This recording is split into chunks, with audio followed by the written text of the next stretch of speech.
Lu mau agama apa aja silahkan.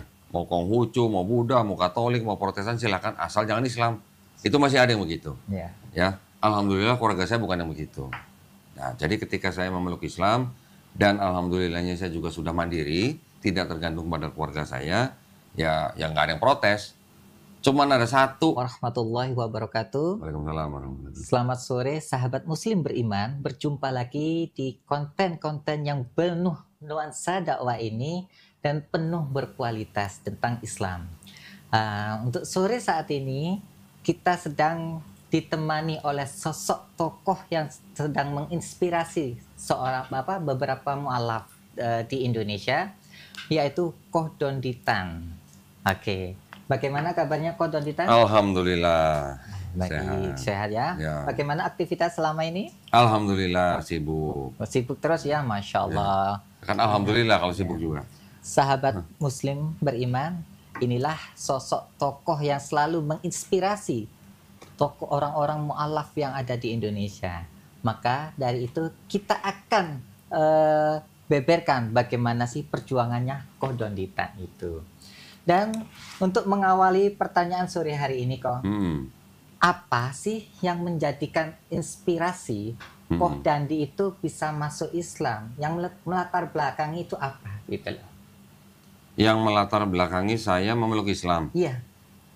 Karena akhirnya saya menemukan bahwa Islam itu sesuai dengan klaim di dalam kitab sucinya, inna dina indallahil Islam. Jadi kalau ada klaim Islam sebagai agama yang diturunkan Allah Subhanahu wa taala kepada manusia ciptaannya, ternyata di backup oleh ayat-ayat lain di seluruh Quran. Kalau kita pelajari, ya ternyata di dalam Quran itu juga penuh dengan peringatan, penuh dengan tuntunan, penuh dengan ayat-ayat yang ternyata relevan dengan kehidupan kita sekarang, dan juga penuh dengan ayat-ayat yang sejalan dengan sains. Sainsnya ini sebenarnya kalau tuntunan, segala larangan dan segala perintah gitu ya, itu mungkin masih bersifat umum gitu lah ya. Tetapi ketika ada sebuah kitab suci yang isinya ayat-ayat yang berhubungan dengan sains dan sejalan dengan sains zaman sekarang, berarti ini kan nggak main-main. Berarti ini kan sebuah kitab yang benar-benar diturunkan oleh yang menciptakan langit dan bumi dan kita manusia. Gitu. Itu sebenarnya yang menjadikan saya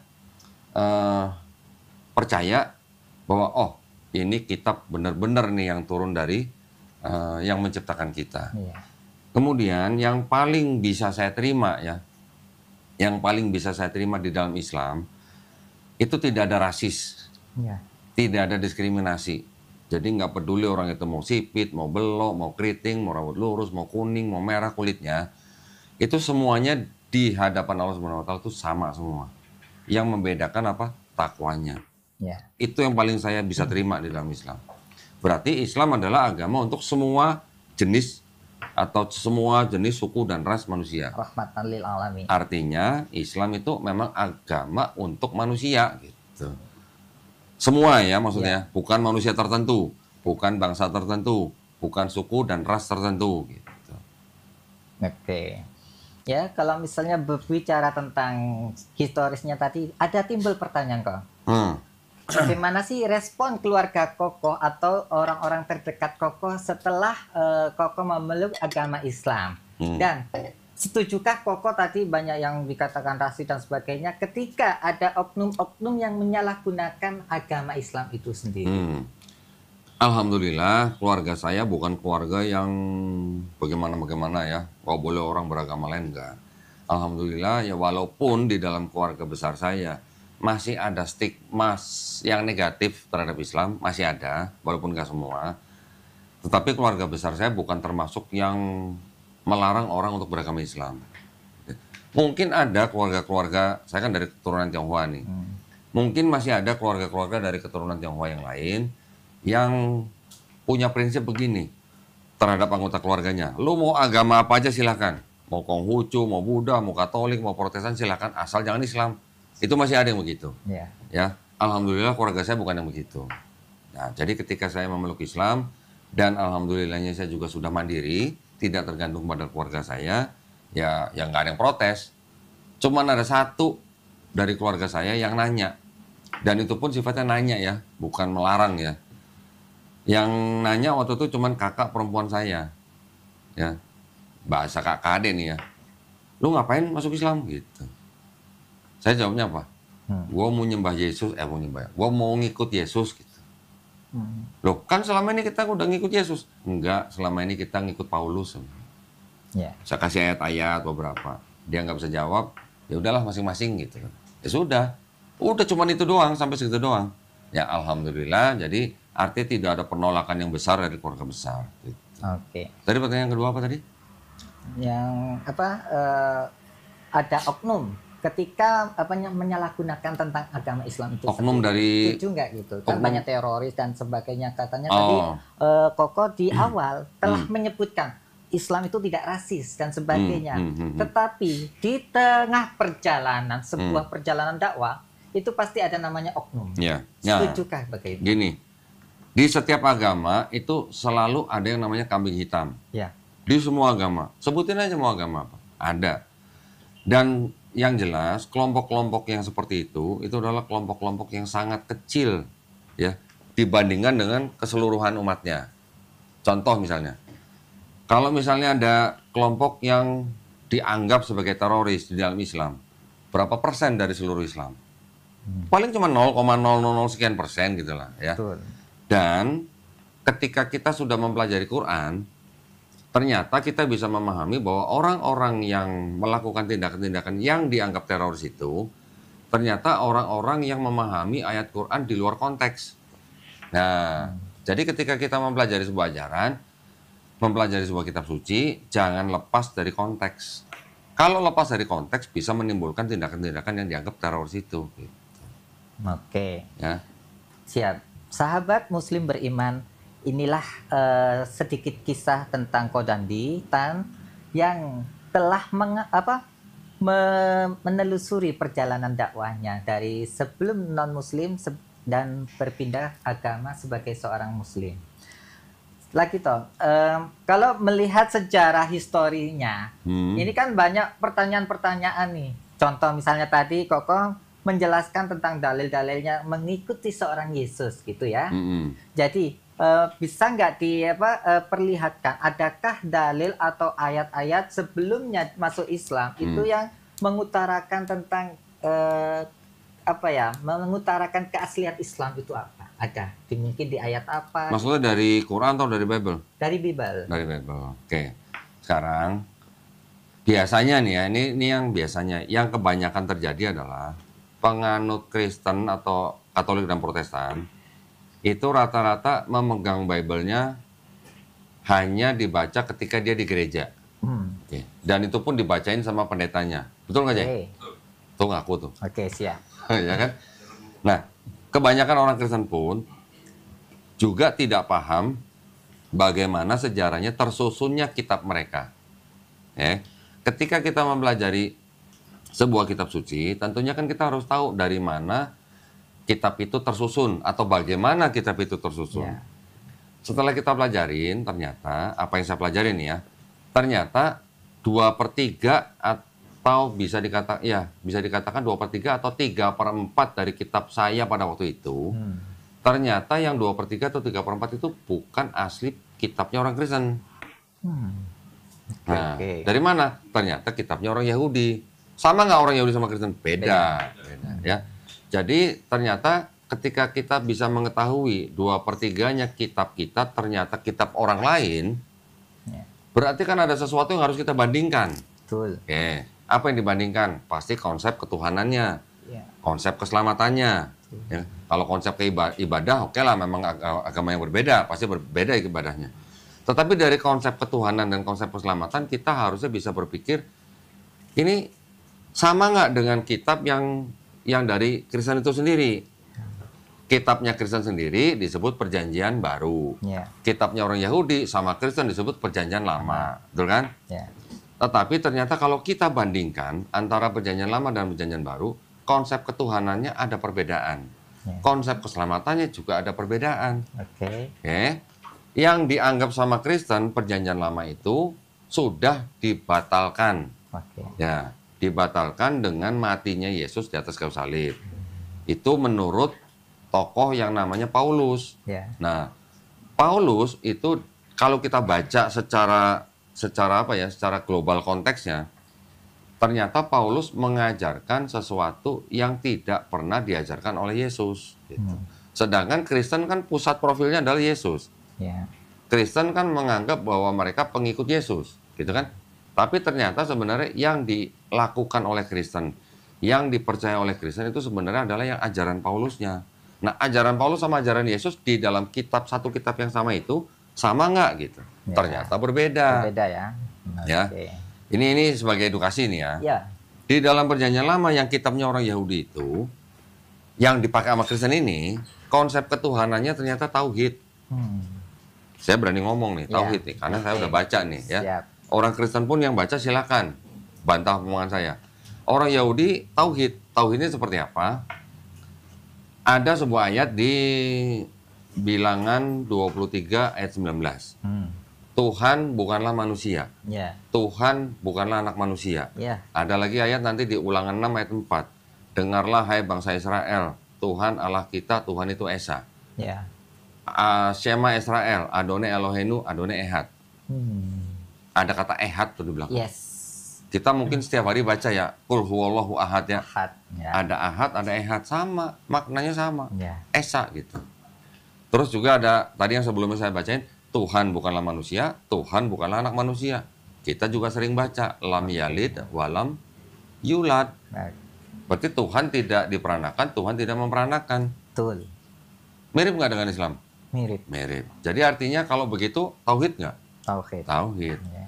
Jadi konsep ketuhanannya di dalam Perjanjian Lama ternyata tauhid. Ya. Tapi ketika masuk ke dalam Perjanjian Baru, ada ajaran bahwa hukum yang tauhid itu, ya, yang sebenarnya diulang oleh Yesus di dalam 4 gospel, ternyata dikatakan sudah batal dengan matinya Yesus di atas kayu salib. Jadi bangsa Israel yang waktu itu memang masih hidup di bawah hukum Taurat, dikatakan oleh Paulus tidak perlu hidup di bawah hukum Taurat. Kenapa? Karena mereka sudah ditebus dosanya oleh Yesus dengan cara mati di atas kayu salib. Ya. Betul ya? Masih ingat? Masih ingat tuh. Oke. Ya. Sebentar, ini belum selesai nih. Oke, lanjut. Jadi ketika ada ajaran kalian orang non-Yahudi tidak perlu hidup di bawah hukum Taurat karena dosa kalian sudah ditebus dengan mati Yesus di atas kayu salib, ini tidak sama dengan ajaran Yesus di 4 gospel dan tidak sama dengan ajaran di Perjanjian Lama. Dikatakan lagi nanti Tuhan yang Maha Esa itu bisa jadi manusia Yesus. Oke, nah ini baru konsep ketuhanannya. Konsep keselamatannya gimana? Di Perjanjian Lama dikatakan bertobat lebih baik daripada mempersembahkan hewan kurban. Ya. Ya, hewan kurban itu orang bangsa Israel memang punya tradisi. Kalau mereka punya dosa yang tidak disengaja nih, mereka harus mempersembahkan hewan kurban. Oke. Terus nanti mereka ada sunat, ada wudhu, ada perpuluhan tuh macam seperti zakat. Siap. Hukum-hukum itu dilakukan oleh orang Israel dengan tujuan atau dengan pemahaman seperti ini. Bertobat lebih baik daripada mempersembahkan hewan kurban. Berhentilah berbuat jahat, jauhkan usahakanlah keadilan, kendalikan orang kejam, belalah hak anak-anak yatim, perjuangkan perkara janda-janda. Ya. Mirip nggak sama Islam? Itu di surat Al-Maun. Mirip nggak? Betul Mirip. sekali. Berarti konsep keselamatannya mirip kan? Sama. Di Islam kita juga begitu ya. Ya. Kalau kita bertobat, kita menyesali perbuatan kita sungguh-sungguh tidak mengulangi perbuatan kita itu lagi. Insya Allah kita diampuni nggak? Insya Allah. Insya Allah diampuni. Di ayat yang tadi, di belakangnya tulis apa? Baiklah, marilah kita berperkara firman Tuhan. Jikalau dosamu merah seperti kirmizi, akan putih seperti salju. Jikalau dosamu merah seperti kain kesumba, akan putih seperti bulu domba. Berarti kalau udah bilang dosamu mau merah seperti apapun, bisa putih. Ya. Artinya diampuni nggak? Diampuni. Diampuni. Berarti perlu nggak ada orang yang harus mati di atas kayu salib buat tebus dosa? Dengan nakal aja, dengan nalar sehat, harusnya berarti kan nggak perlu. Nggak perlu. Nggak perlu. Tetapi ketika masuk ke ajaran Paulus, Paulus bilang, Kalau kamu tidak percaya Yesus itu Tuhan dan Juru Selamat yang mati di atas kayu salib untuk menebus dosa kamu nggak selamat. Beda nggak? Ya, beda jauh. Sedangkan Yesus sendiri di dalam perjanjian baru juga mengajarkan apa? Kalau kamu nggak bertobat dan menjadi seperti anak kecil ini, kamu tidak akan masuk kerajaan sorga. Kalau Yesus bilang, kalau kamu tidak bertobat, berarti kan nyambung sama yang tadi. Ya. Bertobat lebih baik daripada mempersembahkan hewan kurban. Ya. Yesus bilang di dalam Matius 18 ayat 3 kepada bangsa Israel, kalau kamu tidak bertobat dan menjadi seperti anak kecil ini, kamu tidak akan masuk kerajaan sorga. Yesus juga bilang di Matius 5:17, jangan kamu menyangka aku datang untuk meniadakan hukum Taurat. Aku datang bukan untuk meniadakan hukum Taurat, tapi untuk menggenapinya. Ya. Lebih mudah langit dan bumi runtuh dibandingkan dengan satu iota. Satu iota itu huruf terkecil di dalam bahasa Ibrani, dihilangkan. Berarti kalau begitu Yesus mengikuti hukum Taurat nggak? Iya. Mengikuti hukum Taurat. Tapi Paulus bilang, hukum Taurat itu sampah. Kata Paulus, sampah. Hukum Taurat itu sudah dibatalkan dengan matinya Yesus di atas kayu salib. Beda kan? Jadi ada tiga ajaran di dalam satu kitab Bible Kristen atau Katolik, yang mana dua ajaran yang perjanjian lama dan 4 gospel yang Yesus ajarin itu sejalan. Enggak, yang Yesus dengan perjanjian lama sejalan. Hanya yang Paulus yang beda gitu. Kalau Yesus tidak pernah mengajarkan dosa waris, Paulus mengajarkan dosa waris. Jadi dosa yang dilakukan oleh satu orang Hawa, istrinya Adam, itu menjalar kepada setiap manusia. Jadi setiap manusia sudah lahir dengan bawa dosa waris. Kalau bayi lahir 3 hari meninggal, kemana kalau begitu? Bawa dosa waris. Apa mungkin dosa masuk surga gitu? Tapi Yesus mengatakan kalau kamu tidak bertobat dan menjadi seperti anak kecil berarti konotasinya apa? Polos. Tanpa dosa. Suci. Kamu tidak akan masuk kerajaan surga. Jadi kita harus bisa melihat dari agak jauh. Artinya kita harus melihat global, konteksnya dalam satu kitab suci Bible itu apa. Gitu. Ini yang akhirnya saya tinggalkan karena di dalam Quran ternyata juga memuat hukum Taurat.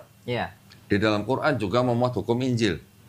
Di dalam Quran yang Taurat ini disempurnakan, yang Injil juga disempurnakan menjadi Quran gitu. Di dalam Quran ini kita hanya disuruh menyembah yang menciptakan kita. Itu yang akhirnya melatar belakangi saya. Gitu. Baik, Masya Allah, inspirasi sekali ya. Jadi kalau bicara tentang kitab-kitab nih ya, Kok, ada tadi yang disinggung oleh Koko, perjanjian lama dan perjanjian baru. Udah berapa lama sih Koko udah belajar tentang Islam itu? Ya, kan di situ yang pertama. Yang kedua, apakah ada ya mungkin ini perjanjian lama dan perjanjian baru? Kalau di Islam itu kita mengetahuinya, memahaminya, kitab samawi, ada namanya kitab samawi, Injil. Adakah dari dua kitab tadi, perjanjian lama dan perjanjian baru, ada kesamaan di Injil Barnabas? Barnabas? Ya. Gini, ini dua hal yang berbeda. Saya ingin menyorotinnya begini dulu. Yang Injil Barnabas nanti dulu ya. Nah, di dalam Quran sering disebutkan bahwa Quran membenarkan kitab-kitab yang diberikan sebelumnya. Betul. Apa itu? Taurat, Zabur, Injil. Oke. Ini saya mau tanya dulu nih. Sebagai sesama muslim saya mau tanya. Apakah Taurat, Zabur, Injil yang disebut di dalam Quran itu Bible-nya orang Yahudi dan Bible-nya Kristen? Menurut pemahaman Mas? Ya. Mungkin beda nama ya, tapi saya belum pernah jauh mempelajarinya. Selama ini saya pengen mencari-cari. Bahkan yang namanya Injil Barnabas kemarin sempat saya cari di tempat dakwah saya begitu, tetapi belum pernah sempat ketemu aja. Ini nggak ada hubungan sama Injil Barnabas sebenarnya. Yang saya maksud adalah yang Taurat, Zabur, Injil. Di dalam kitabnya Yahudi ada disebut Torah atau Taurat. Di dalam kitab Kristen karena dipakai sama Kristen jadi istilahnya sama, ada Taurat. Di dalam kitabnya Yahudi dan Kristen juga ada sebutan Mazmur. Kita mengenal dengan Zabur. Di dalam kitabnya Kristen ada sebutan Injil. Di Quran ada sebutan Injil.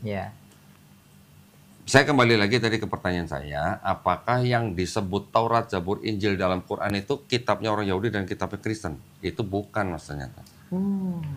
Bukan. Sekarang kalau kita pelajarin, Menurut definisi kita dulu nih, ya. Yang disebut dengan Taurat, Zabur, Injil itu adalah wahyu-wahyu yang diturunkan Allah Subhanahu wa taala kepada nabi dan rasulnya untuk Bani Israel pada zaman itu. Ya. Setuju nggak? Setuju sekali. Namanya wahyu gimana? Bentuknya seperti apa? Ya, sebuah pesan untuk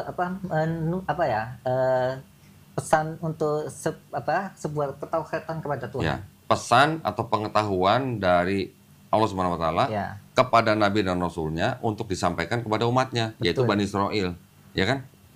Jadi kalau namanya pesan sudah masuk ke dalam nabi, itu kan masuk ke dalam apa ya? Kolbu lah ya. Ya. Kolbunya nabi. Nabi menyampaikan pesan itu kepada umatnya. Nah, itulah yang disebut dengan Taurat untuk yang Nabi Musa alaihissalam kepada Bani Israel, Zabur kepada Nabi Daud alaihissalam kepada Bani Israel, Injil kepada Nabi Isa alaihissalam kepada Bani Israel. Ya. Tapi pertanyaannya, apakah kitabnya Yahudi itu yang nulis Musa? Apakah Zabur itu yang nulis Nabi Daud alaihissalam? Apakah Injil yang di kitabnya Kristen itu yang nulis Yesus alaihissalam? Bukan. Ternyata bukan. Ya. Yang ngomong siapa? Orang-orang mereka sendiri, Ya. orang-orang Yahudi sendiri, orang-orang Kristen sendiri. Karena ternyata setelah dipelajarin kapan kitab itu disusun, siapa yang kira-kira menyusun, di mana disusun, itu bisa dipastikan bahwa itu yang nulis bukan Nabi Musa alaihissalam, bukan Nabi Daud alaihissalam, bukan Nabi Isa alaihissalam, dan atau pengikut yang kenal dengan nabi-nabinya.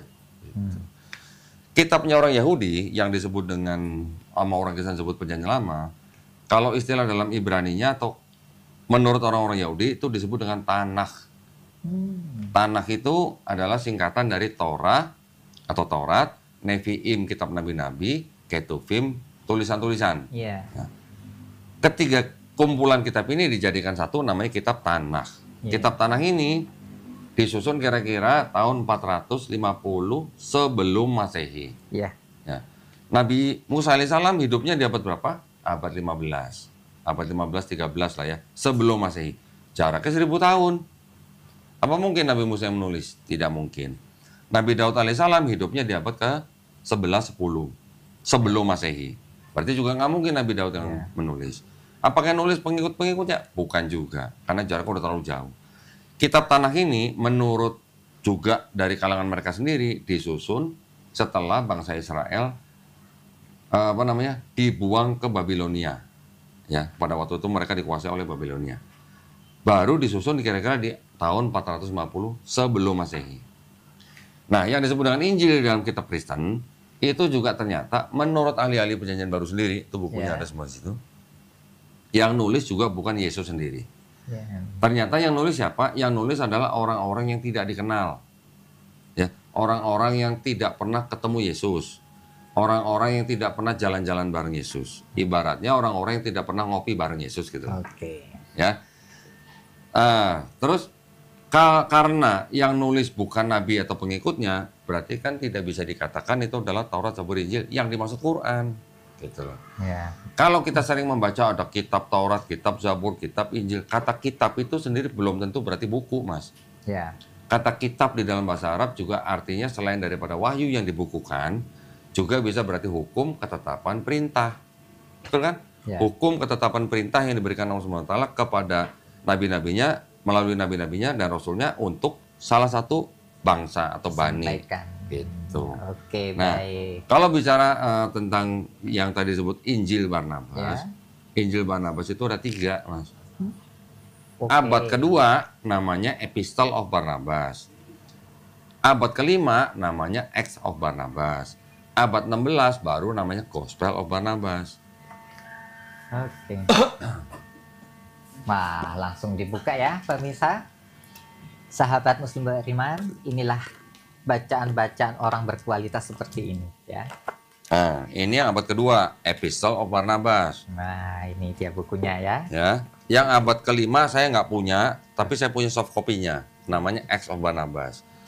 Ini yang abad ke-16 yang terjemahan nih. Oke, ini Ini yang ada buku abad lamanya nih. 16. Oke. Nah, kalau yang sering-sering disebut oleh umat Islam tentang Injil Barnabas yang mengabarkan nanti akan ada nabi lagi bernama Ahmad, itu dari sini. Oke. Kitab ini ternyata dipercaya ditulis oleh Muslim. Ya. Dan juga kitab ini ditolak oleh Kristen, ditolak oleh kalangan Kristen. Oke, saya sendiri nggak pernah menjadikan kitab ini sebagai dalil atau hujah dalam argumen-argumen saya. Kenapa? Karena ternyata di dalam kitab ini ada sebuah poin yang sedikit berbeda dengan akidah Islam. Di dalam kitab ini yang dikatakan Al-Masih itu Nabi Muhammad SAW, bukan Nabi Isa alaihissalam. Oke. Menurut sampean gimana? Betul nggak? Setuju. Beda kan? Ya. Kalau kita kan yang namanya Al-Masih kan Nabi Isa alaihissalam, Ya. bukan Nabi Muhammad SAW gitu. Maka itu ini nggak pernah saya pakai. Oke. Ya, Pertanyaan terakhir mungkin buat Ko dan Dita. apa Ya. lagi? Ini sangat-sangat pedas ya, tetapi ini daging semua buat kita edukasi semua. Kapan dan di mana Ko dan Dita sendiri itu belajar mengawali tentang Islam? Tentang Islam. Iya. Kalau saya belajar tentang Islamnya sendiri ya otomatis sebelum saya memeluk Islam. Iya. Ya, sebelum saya memeluk Islam, saya kan harus mengamati dulu. Iya. Tapi saya pernah mengalami suatu momen di mana yang saya amati itu salah. Yang saya amati bukan Islamnya tapi Muslimnya. Ketika saya mengamati Muslim yang saya amati tidak menggambarkan ajaran Quran. Jadi ada sebuah kesalahan. Iya. Jadi kita kalau mau mengenal atau mempelajari sebuah agama, yang harus kita pelajari adalah ajarannya, bukan orangnya gitu. Betul. Ya, jadi kita harus berhati-hati nih. Setiap Muslim, kita ini bisa menjadi objek pengamatan orang di luar Islam. Maka itu tingkah laku kita, perbuatan kita, perkataan kita harus menggambarkan akhlak Islam. Setuju.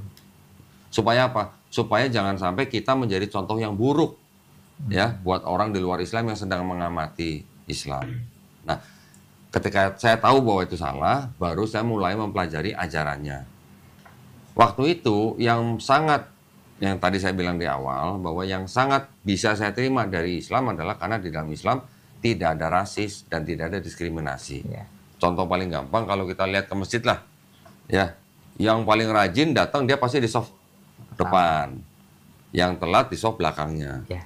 Seorang gubernur tanpa protokol, kalau dia datang telat, apakah dia boleh narik orang di depan? Lo di belakang, gue di depan, karena gue gubernur gitu. Boleh nggak begitu?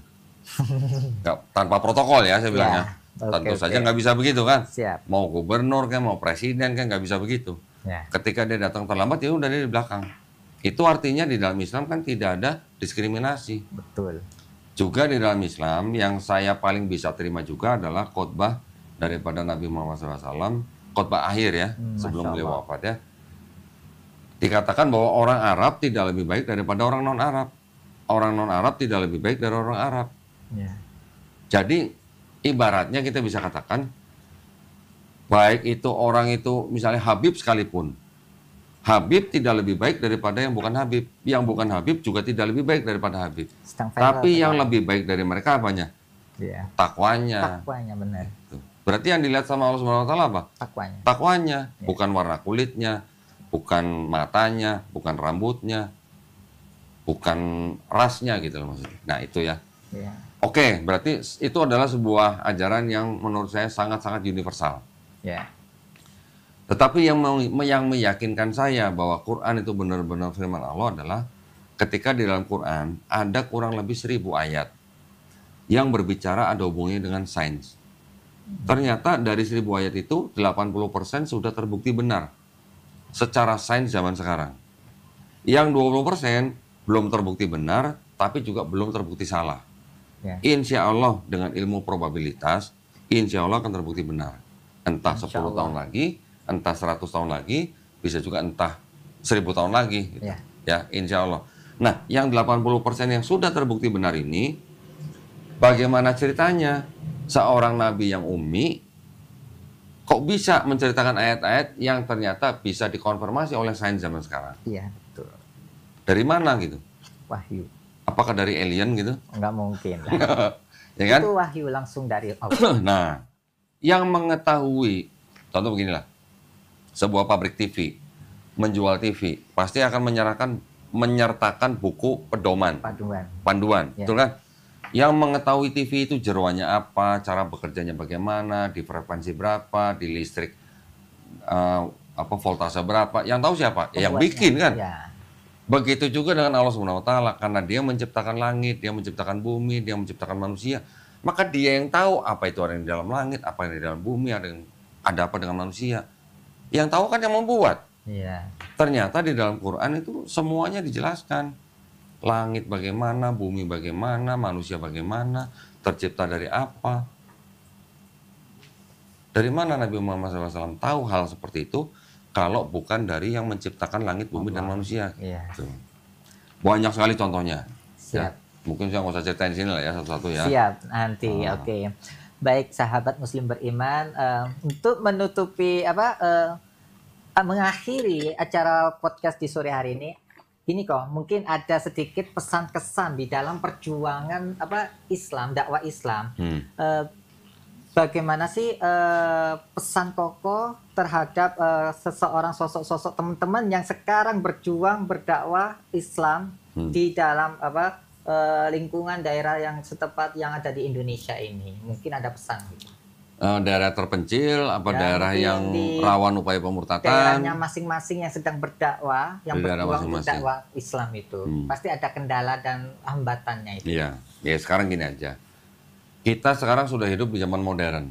Walaupun daerah terpencil, tapi masih bisa berusaha untuk mencapai daerah yang lebih baik. Iya. Artinya bisa minta bantuan. Kita yang di daerah yang cukup dengan fasilitas, kita juga jangan tinggal diam. Kita harus bisa membantu teman-teman kita yang sedang berdakwah di daerah terpencil. Iya. Dan selalu ingat, kita harus selalu bersyukur. Artinya apa? Ketika kita berdakwah dengan segala keterbatasan, ingat dulu waktu Nabi dakwah gimana? Sejarah. Lebih terbatas mana dulu dakwah Nabi dengan dakwah kita? Dulu. Ya, dulu Nabi dakwah dengan tetesan darah loh. Dengan tetesan keringat dan darah gitu. Ya. Kita sekarang mungkin tetesan keringat doang gitu. Dan kita masih bisa dibantu, saling bantu, yang di daerah dan yang di kota bisa saling bantu gitu. Makanya jangan sampai kendor dakwah kita. Artinya dakwah kita ini sekarang sudah jauh lebih enak daripada dakwah Nabi. Nabi sampai perang-perang gitu loh. Nah kita kan sekarang nggak sampai perang. Yang kita boleh lakukan sekarang adalah perang pemikiran. Ya, bukan perang fisik. Perang fisik kan sudah nggak boleh. Kita Indonesia negara damai harus saling menghormati orang-orang yang punya keyakinan lain. Yang kita lakukan adalah dengan perang pemikiran. Perang pemikiran juga termasuk salah satu jihad kita gitu. Siap. Ya, di dalam dakwah. Jadi tetap semangat buat teman-teman yang di daerah, teman-teman yang di kota juga jangan lupa bantu mereka, ya, supaya yang di daerah bisa tetap menjalankan dakwahnya dengan baik, insya Allah. Oke, baik, sahabat Muslim beriman, demikian sebuah perjalanannya dakwah seorang Podonitan yang begitu menginspirasi seorang mu'alaf di Indonesia ini. Jadi buat edukasi kita semua, bagaimana kita melakukan sebuah perjuangan dakwah Islam itu dengan kelebihan dan kekurangan masing-masing. Jadi intinya jangan sampai lupa untuk perjuangan dakwah Islam. Baik, demikian cara podcast sore hari ini. Semoga bisa menginspirasi dan menjadi edukasi buat teman-teman semua yang ada di luar. Dan semoga bisa berjumpa lagi di channel yang sama. Selamat sore dan wassalamualaikum warahmatullahi wabarakatuh.